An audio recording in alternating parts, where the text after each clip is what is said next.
एक बार एक किसान, एक बकरी, घास का एक गट्टर और एक शेर को लिए नदी के किनारे खड़ा था। उसे नाव से नदी पार करनी थी, लेकिन नाव बहुत छोटी थी कि वो सारे सामान समेत एक बार में पार नहीं जा सकता था।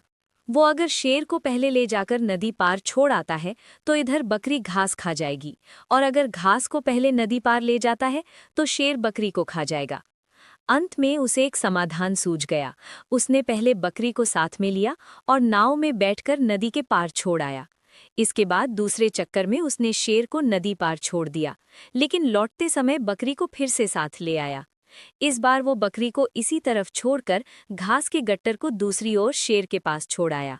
इसके बाद वो फिर से नाव लेकर आया और बकरी को भी ले गया। इस प्रकार उसने नदी पार कर ली और उसे कोई हानि भी नहीं हुई। एक लकड़हारा प्रतिदिन जंगल में लकड़ियां काटने जाता था। जब तक वो लकड़ियां काटता तब तक उसका गधा जंगल में खाता पीता था। एक दिन गधा घास चर रहा था। एक भेड़िए ने गधे को अकेले घास चरते हुए देखा। वो दौड़कर गधे के सामने पहुंच गया। गधे ने जब उसे देखा तो वो डर गया। गधा बहुत समझदार और ताकतवर था। उसके दिमाग में तुरंत एक तरकीब आई। गधे ने भेड़िए से कहा, कई दिनों से मैं ईश्वर से यही प्रार्थना कर रहा था कि वे अपने किसी दूत को भेजकर मेरा जीवन समाप्त कर दें। आज वो दिन आ गया। भेड़िए ने पूछा, तुम मरना क्यों चाहते हो? गधे ने कहा, मेरा मालिक बहुत दुष्ट है। उसने मेरी पत्नी और बच्चों को बेच दिया है। उनसे अलग होकर मैं जीना नहीं चाहता हूँ। भेड़िया बोला, मैं अभी तुम्हारी परेशानी खत्म कर देता हूँ। गधा बोला, भाई, खाने से पहले मेरे पैर में जो बड़ा सा कांटा चुभा है उसे निकाल लेना, नहीं तो वो तुम्हारे गले में धंस जाएगा। कांटा निकालने के लिए भेड़िया गधे के पैर की ओर झुका। मौका पाकर गधे ने अपने पैर से उस भेड़िए के मुंह पर जोर से लात मारी। वो भेड़िया लड़खड़ाकर गिर पड़ा। इससे पहले वो उठता, गधे ने अपने पैरों से उसकी खूब पिटाई की। इसी बीच लकड़हारा भी वहां आ गया। उसे देखकर भेड़िया वहां से भाग खड़ा हुआ। सीख, शत्रु का सामना हिम्मत से करना चाहिए। शत्रु को कभी कमजोर नहीं समझना चाहिए। एक समय एक लड़का पनीर खा रहा था कि एक कौवा उड़कर कहीं से आया और लड़के के हाथ से पनीर का टुकड़ा झपटकर तेजी से एक वृक्ष के ऊपर जा बैठा और मजे से पनीर खाने लगा। तभी एक लोमड़ी उधर से गुजरी। उसने कीवे की चोंच में पनीर के टुकड़े को देखा और लालच से अपने होठों पर जीभ को भेरा। लोमड़ी ने कौवे से कहा, कौवे भाई, तुम कितने प्यारे दिखते हो। तुम्हारे चमकीले पंख और नोकीली चोंच जब इतनी सुंदर है तो तुम्हारी आवाज कितनी मधुर होगी। कौवा अपनी झूठी प्रशंसा सुनकर खुश हो गया और जोर जोर से कांव कांव करने लगा। ऐसा करते ही उसकी चोंच में दबा हुआ पनीर का टुकड़ा नीचे गिर गया, जिसे लोमड़ी उठाकर भाग गई। चालाक लोमड़ी ने जाते जाते कहा, प्यारे कौवे, तुम्हारी आवाज तो बहुत अच्छी है, पर बुद्धि नहीं है। सीख, झूठी प्रशंसा करने वालों से बचो। एक हिरण और एक कौवा बहुत अच्छे दोस्त थे। एक दिन कौवे ने हिरण को एक सियार के साथ देखा। सियार चालाक जानवर के रूप में जाने जाते हैं, इसलिए उसने अपने दोस्त को चेतावनी दी कि सियार पर भरोसा न करे। हिरण ने कौवे की चेतावनी को अनसुना कर दिया और सियार के साथ एक खेत में चला गया, जहां हिरण जाल में फंस गया। सियार ने उपहास किया, मैं किसान की बुलाने जा रहा हूँ, वो तुम्हें मार डालेगा और मुझे तुम्हारे मांस का एक हिस्सा मिलेगा। हिरण रोया। कौवे ने अपने मित्र के रोने की आवाज़ सुनी और उसकी सहायता के लिए आया। उसने हिरण से ये नाटक करने के लिए कहा कि वो मर चुका है। सियार की आहट सुनते ही किसान आ गया। उसने देखा कि एक हिरण उसके जाल में मरा पड़ा है। हिरण को मरा समझकर उसे देखने के लिए जैसे ही किसान ने जाल खोला, हिरण उठकर भाग गया। गुस्साए किसान ने सियार को खूब मारा और उसे भगा दिया। सीख, झूठे दोस्त घोषित दुश्मन से भी बदतर होते हैं। कनक वन में विषदेत नामक बूढ़ा सांप रहता था। उसने सोचा कि कोई ऐसा उपाय करना चाहिए जिससे कम मेहनत में ही भोजन मिल जाए। एक दिन उसने तालाब के किनारे कुछ मेंढकों को खेलते हुए देखा। उसे एक युक्ति सूझी। वो मेंढकों के पास जाकर रोने लगा। उसे रोता देखकर मेंढकों के राजा मंदार ने पूछा, तुम क्यों रो रहे हो? विषदेत ने कहा, मैंने एक ऋषि के बच्चे को काट लिया था। उन्होंने मुझे शाप दिया है कि मैं मेढकों का वाहन बन जाऊं और वे जो दान देंगे वही खाकर अपना पेट भरूं। मंदार ने विषदेत की परीक्षा लेनी चाहिए। वो कूदकर विषदेत के मुख के सामने आ गया। विषदेत को पता था कि मंदार उसकी परीक्षा ले रहा है, अतः उसने मंदार को नुकसान नहीं पहुंचाया। ये देख मंदार को विषदेत पर विश्वास हो गया। उसने विषदेत को अपना वाहन बना लिया। अब मंदार प्रतिदिन अन्य मेंढकों के साथ विषदेत की सवारी करने लगा। सभी मेंढकों को इसमें खूब मजा आता था। एक दिन विषदेत बहुत धीरे धीरे रेंग रहा था। मंदार ने पूछा, तुम आज इतना धीरे क्यों रेंग रहे हो?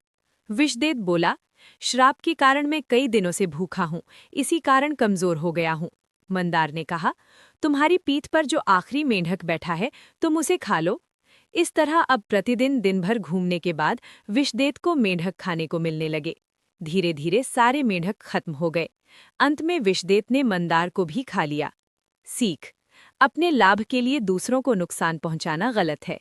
भोजन की तलाश में भटकती लोमड़ी को एक मरा हुआ हाथी मिला। उसी समय उसे एक शेर वहां आता हुआ दिखा। चालाक लोमड़ी शेर को देखकर बोली, महाराज, आपका स्वागत है, आप भी भोजन कीजिए। मैं दूसरे का किया हुआ शिकार नहीं खाता, और वैसे भी मेरा पेट भरा हुआ है। ये कहकर शेर वहां से चला गया। लोमड़ी ने सोचा कि मुसीबत टली, लेकिन दूसरे ही पल उसे एक बाघ आता दिखा। बाघ के आने पर उसने कहा, जंगल के राजा शेर ने ये शिकार किया है, उन्होंने मुझे इसकी रखवाली के लिए खड़ा किया है। किसी ने इसे छुआ तो उसकी मौत पक्की है। बाघ बिना वजह मुसीबत में नहीं फंसना चाहता था, इसलिए वो चला गया। लोमड़ी हाथी की मोटी चमड़ी फाड़ने के बारे में सोच ही रही थी कि एक चीता वहां आ गया। उसे फिर एक युक्ति सूझी। उसने चीते से कहा, आओ मित्र, तुम्हारा स्वागत है। शेर इसका शिकार करके नहाने गया है, उसके आने तक तुम इसका स्वाद चख सकते हो। चीता शेर से डरता था। उसने कहा, नहीं नहीं, यदि शेर आ गया तो वो मुझे मार डालेगा। लोमड़ी ने कहा, डरो मत, मैं दूर से पहरा दूंगी। शेर के आते ही मैं इशारा करूंगी और तुम भाग जाना। चीते ने लोमड़ी की बात मान ली। वो हाथी की चमड़ी को काटने लगा।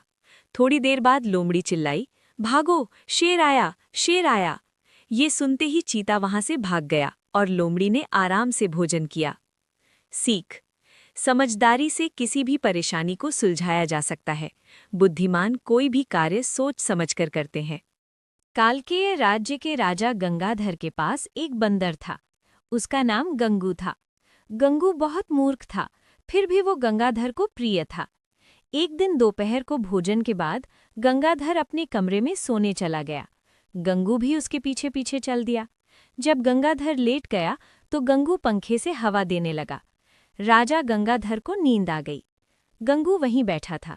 उसी समय एक मक्खी गंगाधर के सिर पर आकर बैठ गई। गंगू ने पंखे की हवा से उसे उड़ा दिया। मक्खी उड़ी, लेकिन फिर घूमकर गंगाधर पर बैठ गई। उसने सोचा, यदि मक्खी को तुरंत यहाँ से नहीं भगाया गया तो राजा गंगाधर की नींद खराब हो जाएगी। उसने मक्खी को भगाने का बहुत प्रयास किया, लेकिन वो सफल नहीं हुआ। मक्खी बार बार उड़ती और लौटकर गंगाधर पर बैठ जाती। गंगू मक्खी से परेशान हो गया था। गंगू बहुत गुस्साया हुआ था। उसने मक्खी को मारने का फैसला किया। इस बार मक्खी गंगाधर की नाक पर बैठी थी। मूर्ख गंगू ने पास में रखी तलवारी उठाई और चला दी। मक्खी तो उड़ गई, लेकिन गंगाधर की नाक कट गई। गंगाधर चिल्लाते हुए उठा। उसने गंगू को हमेशा के लिए अपने राज्य से भगा दिया। सीख: मित्रता हमेशा सोच समझकर करनी चाहिए। एक सियार भोजन की तलाश में भटक रहा था। उसे जंगल में ढम ढम की आवाज सुनाई दी। वो आवाज चोरों दूर से आ रही थी। सियार ने सोचा कि ये किसी खतरनाक जानवर की आवाज है। उसी समय एक खरगोश वहां दौड़ते हुए आया। उसने सियार से कहा, एक बहुत खतरनाक जानवर इस जंगल में आ गया है, अब हम सुरक्षित नहीं हैं। सियार ने पूछा, वो खतरनाक जानवर कहाँ है? खरगोश बोला, ये ढम ढम की आवाज वही कर रहा है, वो जंगल के उस तरफ रहता है। ये कहते हुए खरगोश वहां से भाग गया। सियार ने सोचा, ये खरगोश तो डरपोक है, मुझे स्वयं इस जानवर के बारे में पता करना चाहिए। सियार आवाज की दिशा में चल पड़ा। उसने देखा कि एक गोलाकार जानवर ढम ढम कर रहा है। बात ये थी कि कुछ दिनों पहले उस मैदान में दो सेनाओं के बीच युद्ध हुआ था। युद्ध के बाद सेनाएं लौट गईं, लेकिन उन्होंने काफी सामान वहीं छोड़ दिया था। उसमें से एक ढोल लुढ़कते हुए पेड़ के पास पहुंच गया था। जब हवा चलती तो पेड़ की टहनियां उस ढोल से टकराती और ढम ढम की आवाज आती। हिम्मती सियार ढोल के पास पहुंचा। उसने ढोल को हिलाया डुलाया, लेकिन कोई हलचल नहीं हुई। वो समझ गया कि ये कोई जानवर नहीं है। वहां उसे ढेर सारा भोजन भी मिला, जो सेना के लिए उपयोग किया जाता था। सियार ने भरपेट भोजन किया और अपने घर लौट आया। सीख: डरकर हार मानने वाले कभी सफल नहीं होते हैं। ऐसी और कहानी देखने के लिए हमारा चैनल सब्सक्राइब करें। कंधार वन में एक खूंखार शेर रहता था। वो हमेशा दूसरे जानवरों को तंग करता था। शेर से छुटकारा पाने के लिए सभी जानवरों ने एक सभा बुलाई। सभा बहुत देर तक चली, लेकिन कोई ठोस उपाय नहीं निकला। अंत में खरगोश ने कहा, एक मच्छर मेरा बहुत अच्छा दोस्त है, हम उससे सलाह मांग सकते हैं। हाथी ने कहा, जब हमें कोई उपाय नहीं सूझा तो वो छोटा सा मच्छर क्या उपाय बताएगा। लोमड़ी समझदार थी। उसने खरगोश से कहा, कल तुम उसे अपने साथ लाना, हम उससे बात करेंगे। खरगोश दूसरे दिन मच्छर के साथ सभा में पहुंचा। जानवरों की परेशानी सुनने के बाद मच्छर ने कहा, मुझे लगता है कि शेर को सबक सिखाना चाहिए। हाथी ने कहा, शेर को कौन सबक सिखाएगा, हम सभी उससे डरते हैं। मच्छर बोला, मेरे पास एक योजना है। मच्छर ने सभी जानवरों को अपनी योजना बताई। सभी को वो बहुत पसंद आई। अगले दिन मच्छर शेर के पास पहुंचा। उसने शेर से कहा, तुमने जंगल के जानवरों को बहुत परेशान किया है, अब तुम सुधर जाओ, नहीं तो तुम्हें सजा मिलेगी। शेर बहुत घमंडी था। वो बोला, मैं सबसे ताकतवर जानवर हूं, मैं किसी से नहीं डरता। शेर का जवाब सुनकर मच्छर ने एक इशारा किया और ढेर सारे मच्छर वहां आ गए। वे शेर को घेर कर काटने लगे। शेर ने बचने का बहुत प्रयास किया, लेकिन मच्छरों ने उसका पीछा नहीं छोड़ा। अंत में शेर जंगल छोड़कर भाग गया। सीख: कभी किसी को कम नहीं समझना चाहिए।